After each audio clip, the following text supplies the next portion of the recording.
Bonjour mes délicieux co-créateurs, c'est Lilou, avec Olivier Clerc que vous connaissez déjà. Nous sommes à Paris devant la magnifique tour Eiffel. Waouh! On croirait un décor planté sur un fond vert, mais non, c'est pour de vrai. Ouais, c'est pour de vrai. Hein. Pourquoi faire compliqué quand on peut faire super simple et qu'on a une magnifique nature et ville et paysages derrière nous? Quelle merveilleuse... J'aurais jamais cru que je ferais ça un jour, là, filmer devant la tour Eiffel. Waouh! Et pour un tel sujet, ça le mérite, parce que ton livre là qui sort, Peut-on tout pardonner? C'est quand même un énorme sujet, surtout par rapport à l'actualité. J'ai bien aimé le petit clin d'œil. J'aimerais commencer sur ce qui s'est passé le 11 janvier 2015 pour toi. Tu as rendu le manuscrit lors d'une journée qui est quand même assez mythique. C'est mythique, oui, ça fait partie de ces coïncidences ou synchronicités comme on veut, qui fait que je travaillais quand même depuis plusieurs mois sur ce livre et j'ai envoyé le manuscrit du livre à mon éditeur le 11 janvier, donc le livre s'appelle Peut-on tout pardonner et il était terminé au moment où il y avait cette gigantesque manifestation dans les rues de Paris, ce qui fait d'ailleurs que mon éditrice m'a demandé de rajouter un petit mot pour faire référence à ça dans l'intro du livre. Donc on va commencer sur cet événement alors, parce que c'est quand même quelque chose qui est marquant. Qu'est-ce que tu en penses? Est-ce qu'on peut pardonner un tel acte? Comment tu vois ça? Parce que là, on est au cœur du livre. Finalement, je sais que tu proposes des techniques et les obstacles en fait qu'il y a aussi à surmonter. Là, dans un tel événement, comment tu le vois, toi, d'un point de vue du pardon, vraiment, de ce qu'il y a à apprendre? Alors, ça amène directement dans le cœur du sujet parce qu'en fait, le livre s'appelle Peut-on tout pardonner et c'est la question qu'on m'a le plus posée en fait depuis 6 ans. Chaque fois que je fais un atelier, chaque fois que je donne une conférence ou un interview sur le pardon, il y a toujours quelqu'un qui dit oui, mais est-ce qu'on peut tout pardonner? Bon, pardonner à quelqu'un qui a volé un truc à l'étalage, pardonner à quelqu'un qui nous a menti ou trahi, c'est une chose, mais est-ce qu'on peut pardonner à Hitler, à Ben Laden, ou est-ce qu'on peut pardonner aux gens qui ont fait cette fusillade à Charlie Hebdo? Là, on est quand même dans un autre registre. Et à force d'être confronté à cette question, je me suis dit, mais c'est vraiment quelque chose qu'il faut approfondir. Et je l'approfondis d'une manière très inhabituelle, en quelque sorte. C'est-à-dire que je me suis rendu compte que tout le monde parle de pardon. Mais ça fait partie de ces mots comme amour, comme vérité, comme liberté, qu'on n'a jamais pris le temps de définir. C'est-à-dire, qu'est-ce que tu mets toi, Lilou, derrière pardon? Qu'est-ce que met un tel derrière pardon? Et je me suis rendu compte qu'il n'y a pas deux personnes qui ont la même définition du pardon. Si on a grandi dans l'Église catholique, si on est juif, si on est athée, si on a eu des parents psy, etc., on a une compréhension de ce que signifie ce mot qui est très différente. Il y a des gens, en atelier, dès que je dis pardon, ça leur file de l'urticaire. Tellement ça leur rappelle des souvenirs, ils ne veulent plus en entendre parler. Donc la première vocation de ce livre, c'est de redéfinir qu'est-ce que c'est que le pardon. Et ça, je le fais en m'appuyant sur toutes ces années d'expérience. Ça fait 15 ans depuis que j'ai eu ma fameuse expérience avec Miguel au Mexique. En m'appuyant aussi sur tout ce qu'ont vécu les quelques 2000 personnes qui ont déjà suivi l'atelier. Et puis aussi sur ce que j'appelle des grands témoins du pardon. C'est-à-dire des gens qui ont vécu le génocide rwandais, des gens qui ont eu leurs enfants massacrés, assassinés, etc.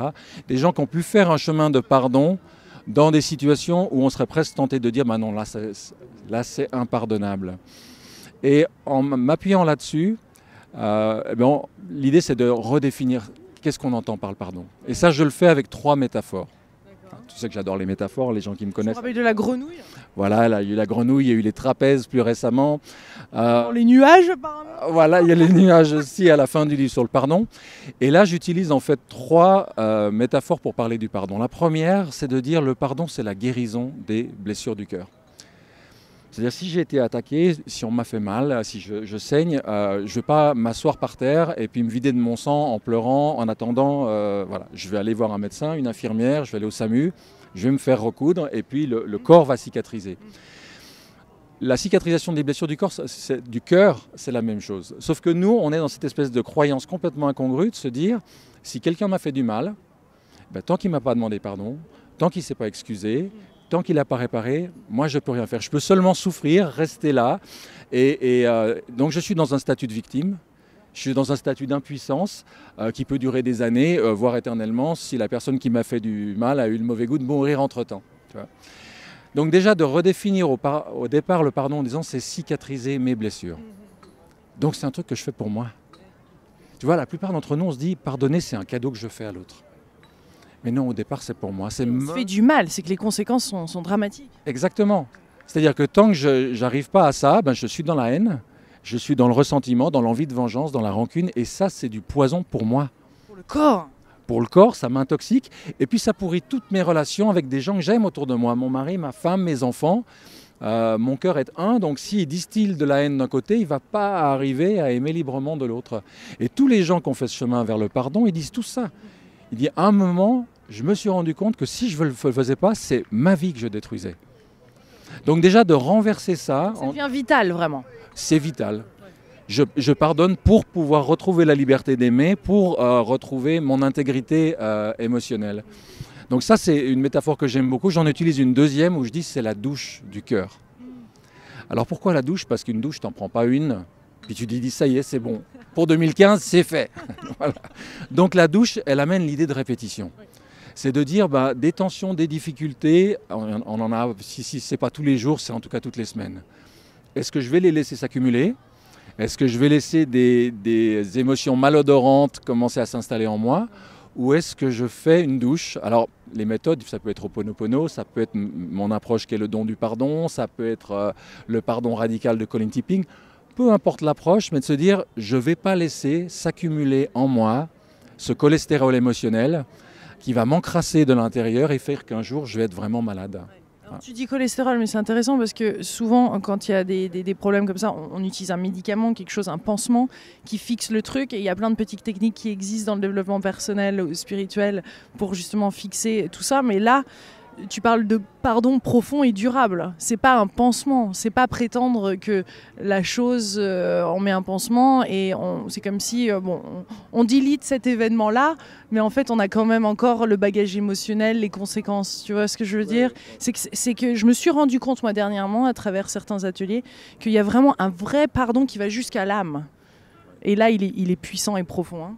Oui, et c'est là aussi où cette notion de douche est intéressante parce que j'ai envie de dire que quand on a laissé s'accumuler des choses depuis longtemps, la première douche, on enlèvera une partie de la crasse, mais il en faudra peut-être une deuxième, une troisième, jusqu'à ce qu'on retrouve vraiment, j'ai envie de dire, sa pureté virginale du départ.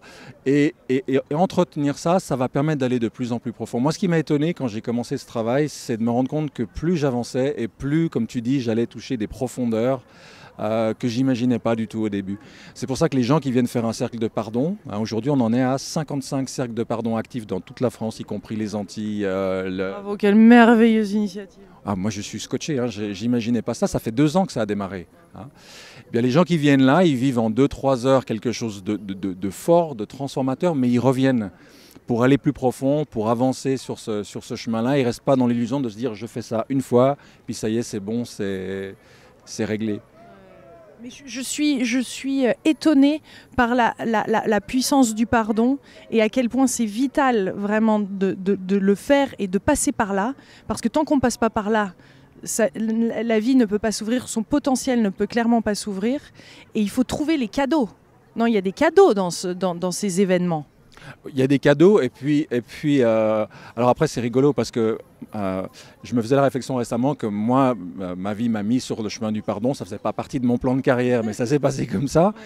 Et plus je creuse ça, plus le pardon m'a amené vers la gratitude, le pardon m'a amené vers l'humilité, il m'a amené vers beaucoup d'autres choses. Et c'est une vraie transformation du regard qu'on porte sur le monde qui va beaucoup plus loin que simplement ce mot pardon qu'on a au début et les associations qu'on peut avoir selon par exemple l'éducation catho ou juive ou autre chose qu'on a reçue. Donc oui, il y a des, ouais, comme tu dis, il y a des beaux cadeaux à découvrir derrière. Après, et ça c'est la deuxième partie du livre, je me suis surtout rendu compte qu'il y a énormément de, comment on appelle ça, d'erreurs de compréhension, d'amalgame autour du pardon. Et que c'est appelé obstacle, c'est autre chose. C'est exactement ça. C'est-à-dire que c'est comme si le pardon, c'est un chemin qui est là devant toi. Tu as envie de t'engager, mais manque de bol, tu as 15 grosses pierres dessus qui font que tu ne vas même pas faire le premier pas. Donc, dans... 15 en tête là ou tu peux nous en parler de certaines? Je peux en parler de plusieurs parce que j'en ai quand même plusieurs. C'est des choses que les gens m'ont dit, tu vois. Par exemple, il y a des gens qui se disent, si je pardonne, ça veut dire que je cautionne ce qu'on m'a fait. Donc comme je cautionne pas, je ne pardonnerai pas. Bon, donc déjà, il y a une confusion entre ce travail de pardon qu'on fait pour soi et le fait de cautionner des choses sordides que les gens peuvent avoir fait. Donc ça fait partie d'une des choses qu'il faut clarifier. Il y en a une autre où on se dit que si je pardonne, je vais nécessairement me réconcilier avec l'autre. Et là aussi, j'explique, pardonner, on peut le faire tout seul. Se réconcilier, il faut être deux. Moi, je peux faire la moitié du chemin. Mais si l'autre, il n'a rien compris, il n'a pas changé, il ne s'est pas excusé, il n'a pas réparé, il est prêt à refaire la même chose, il n'y a aucune réconciliation possible. Oui, et quand le pardon est fait, on peut entendre l'autre, on peut être dans cette conversation sans forcément retourner dans la même relation qu'avant, mais en étant en paix. Exactement. Et ce qui est intéressant d'ailleurs, c'est qu'au fur et à mesure qu'on aborde ces obstacles, on se rend compte qu'il y a deux choses. Il y a mon cœur et il y a ma tête. Le pardon, c'est guérir les blessures du cœur. Mais j'ai pas qu'un cœur, j'ai une tête aussi. Et la tête, elle doit garder son discernement. Et elle doit me permettre de dire, dans tel cas, ok, il y a eu vraiment des choses moches qui se sont passées entre nous, mais on a grandi les deux, on a fait du chemin, aujourd'hui on peut se réconcilier.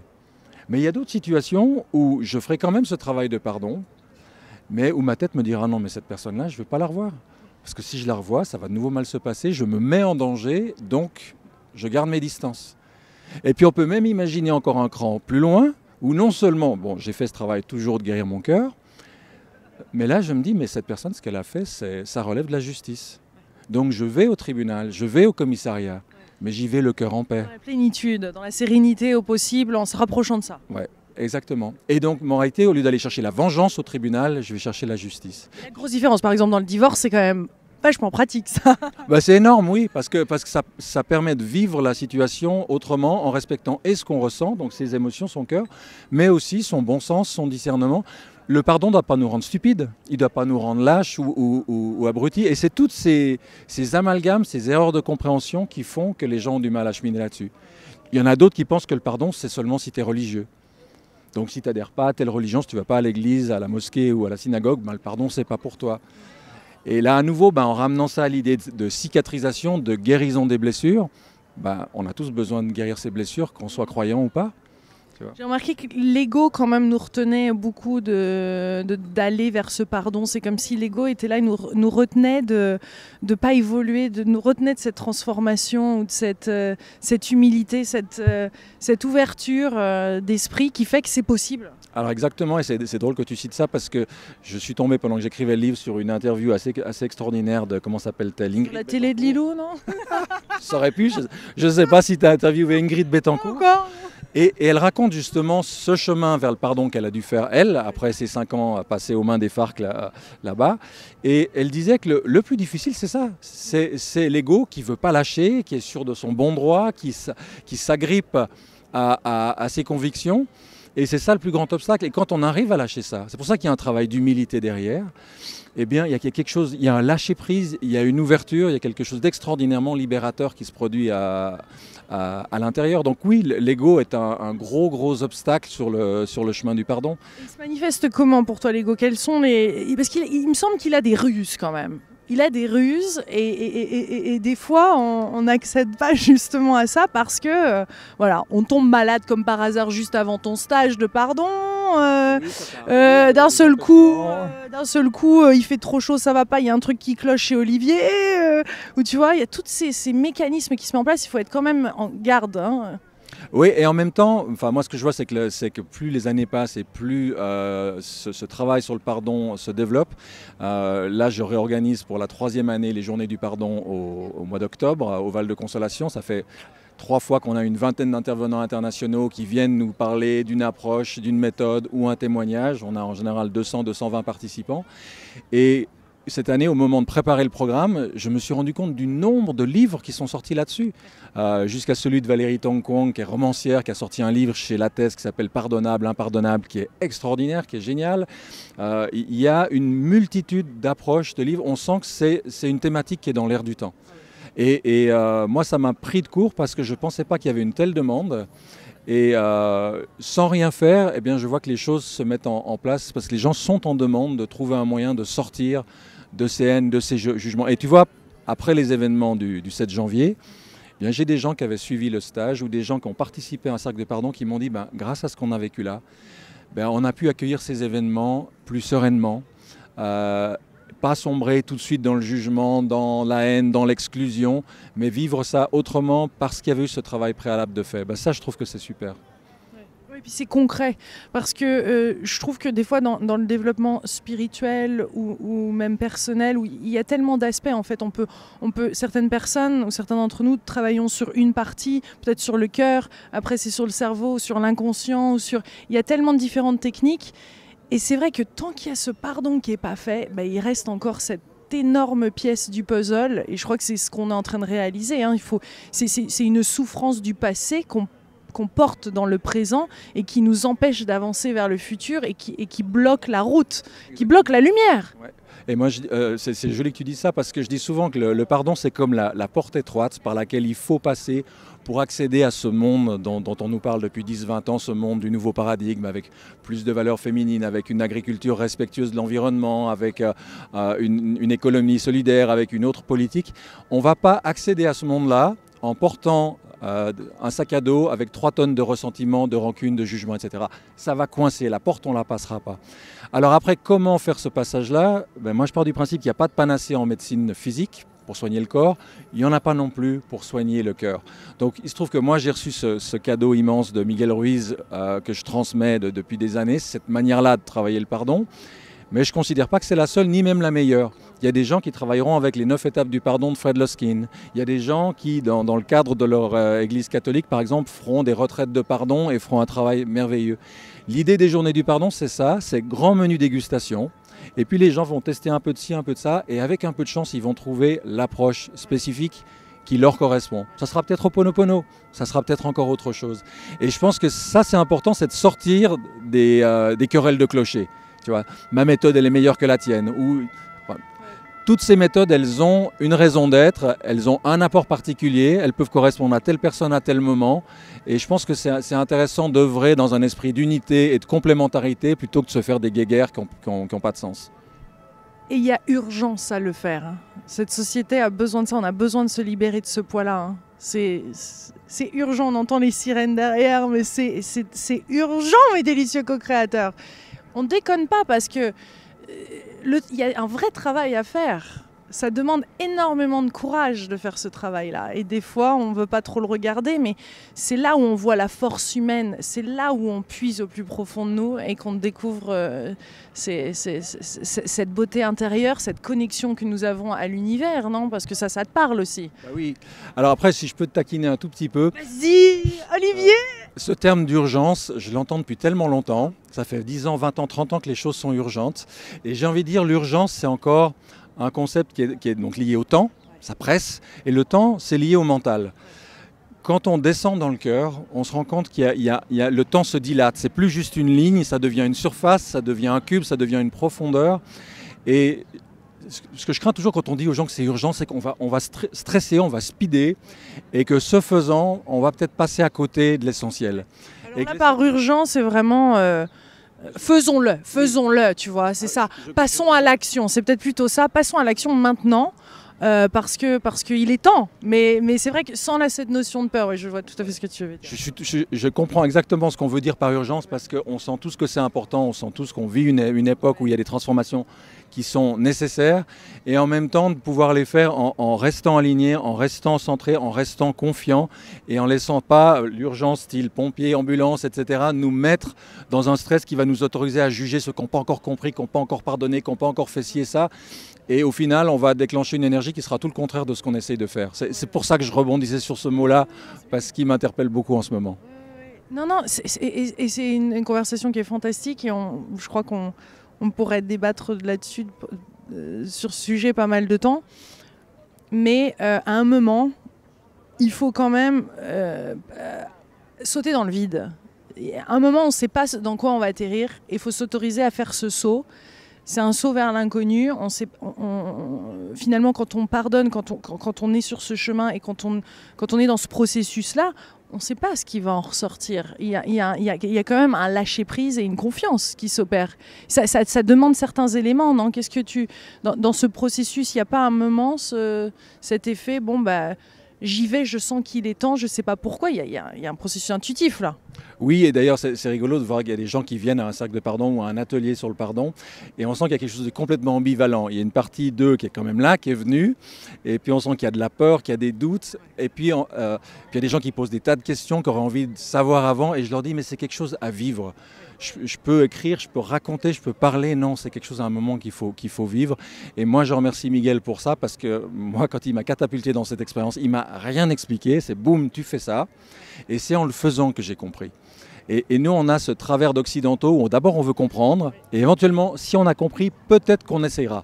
Et là, il y a des choses où il faut y aller, il faut le faire, et en le faisant, on va le comprendre avec nos tripes, avec notre cœur, et la tête comprendra aussi, mais elle sera à sa juste place dans le processus. C'est pas forcément contacter cette personne, c'est pas forcément lui parler ou être en face, c'est quelque chose qu'on fait pour soi. Et le plus grand pardon semble de se pardonner à nous-mêmes, hein, des erreurs. Celui-là, il est big. Hein. Moi je dis que c'est la clé de voûte, c'est-à-dire que tant qu'il y a des choses qu'on n'arrive pas à se pardonner à soi-même, on aura du mal à les pardonner aux autres. Et le jour où on arrive à faire cette unité intérieure, à se réconcilier avec soi-même, avec son passé, avec ce qu'on a fait, à être en paix à l'intérieur, ça dégage un espace dans les relations qui est assez extraordinaire, quoi. Est-ce que tu crois que ça peut déclencher aussi, c'est-à-dire qu'il y a différentes émotions, il y a différentes strates, et il y en a une qui est la colère, et à un moment celle-ci s'exprime peut-être, et on obtient quelque chose par cette colère quelque part, ou cette dureté qu'on a eue vis-à-vis de nous-mêmes, et ça nous fait avancer, et derrière ça il y a encore autre chose. Mais tu vois ce que je veux dire, c'est qu'on obtient quelque chose en ne pardonnant pas, en ne se pardonnant pas à soi-même. Oui, alors c'est intéressant que tu parles de ça aussi, parce que par exemple dans le deuil, depuis Elisabeth Kübler-Ross, tout le monde parle des 5 étapes du deuil. Et par rapport au pardon, je dis des fois il y a des étapes dans le pardon. Il y a des gens qui s'imposent de pardonner, je dois pardonner parce que c'est écrit dans la Bible, parce que mon éducation ou ma religion me l'a dit, mais ils se font violence. Ils ne permettent pas l'expression de la colère, ils ne permettent pas l'expression du chagrin, et ce devoir de pardon va aboutir à quelque chose de pas sain. Donc des fois, la première étape, ça sera effectivement de pouvoir poser ses émotions, et puis c'est seulement la porte d'après qui sera éventuellement celle du pardon. Et pour moi, les outils spirituels, que ce soit les accords Toltec ou le pardon ou autre chose, ils ne sont pas des outils qu'il faut ensuite transformer comme un moyen de plus de se torturer soi-même et de torturer les autres. Mais on tombe vite dans ces travers-là, tu vois. Tu dois pardonner, si tu ne pardonnes pas, tu n'es pas un bon chrétien, tu n'es pas un bon ceci ou cela. Ça mène à rien. C'est un choix qui vient de l'intérieur. C'est un choix, puis c'est un cheminement. Et ce cheminement, chacun le fait à son rythme. Moi, je prends une comparaison. Je dis, par exemple, il y a des gens qui sont montés au sommet du Mont Blanc. Est-ce que moi, Olivier, aujourd'hui, j'ai les compétences qu'il faut pour faire l'ascension du Mont Blanc? C'est pas sûr. Mais je sais que d'autres l'ont fait avant moi. Et je sais que si je me prépare, si je m'entraîne, j'aurai peut-être le souffle, la résistance, la souplesse qu'il faut pour le faire. Le pardon, c'est la même chose. Il y a des gens qui sont arrivés à ça. Ils ont réussi à atteindre ce sommet-là en partant des fois de situations dramatiques. Donc je sais que c'est possible. Est-ce que j'y arriverai tout de suite, dès qu'il m'arrivera quelque chose de vraiment douloureux? Pas sûr. Peut-être qu'il me faudra du temps. Et peut-être qu'il faudra que je prenne un temps de préparation. Mais je sais que ce chemin existe. Et ça, c'est déjà énormément porteur d'espoir. Et pour moi, ça c'est important, c'est de savoir qu'il y a un chemin qui mène vers là et ensuite de s'autoriser à faire ce chemin à son rythme. Tu as des témoignages, hein, et moi aussi j'en recueille sur ma chaîne. Je pense à Dominique Rankin. Je voulais la voir cette année aux Journées du Pardon et malheureusement, je crois que ça ne va pas pouvoir se faire. Mais on doit se rencontrer dans une semaine.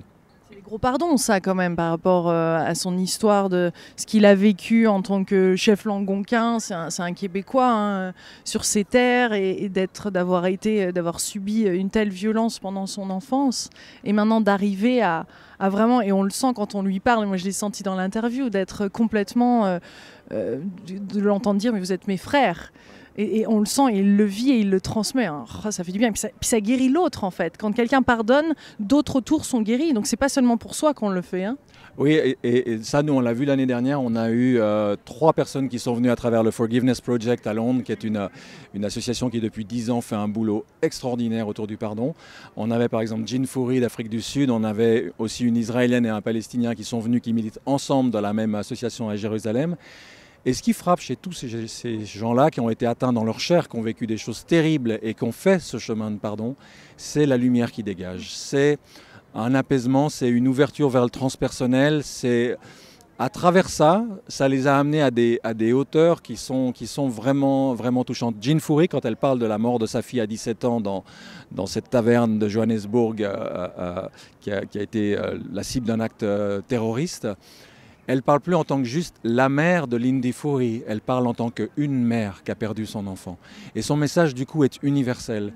Et elle a fait venir des larmes aux yeux à tous les participants. Les gens ont été profondément impactés et touchés par son vécu et par ce qu'elle en a fait. Aujourd'hui, cette femme, elle parcourt le monde avec l'homme, l'Africain, qui a déclenché cet acte terroriste. Ils sont les deux ensemble, ils se sont retrouvés, ils se sont compris. Et ils parcourent le monde à propager un message de pardon, de paix et de réconciliation. T'imagines l'impact que ça a quand tu as Samar Amin, palestinien, et Michal Pundaksagi, israélienne, qui sont ensemble sur scène et qui te racontent d'où ils viennent l'un et l'autre, leur parcours, leur cheminement, leur militantisme, leur haine réciproque. Et aujourd'hui, ils sont ensemble. Ils ont même jusqu'à faire des transfusions de sang entre Palestiniens et Israéliens au sein de cette association. Eh bien, ça vaut tous les discours du monde, ça vaut tous voilà, tu as un exemple vivant d'un chemin qui peut être fait. Un petit mot de la fin, Olivier? Alors, un petit mot de la fin. Le livre s'appelle « Peut-on tout pardonner ?» Alors, tout le monde se dit, ça va être quoi? La réponse, ça va être oui, ça va être non.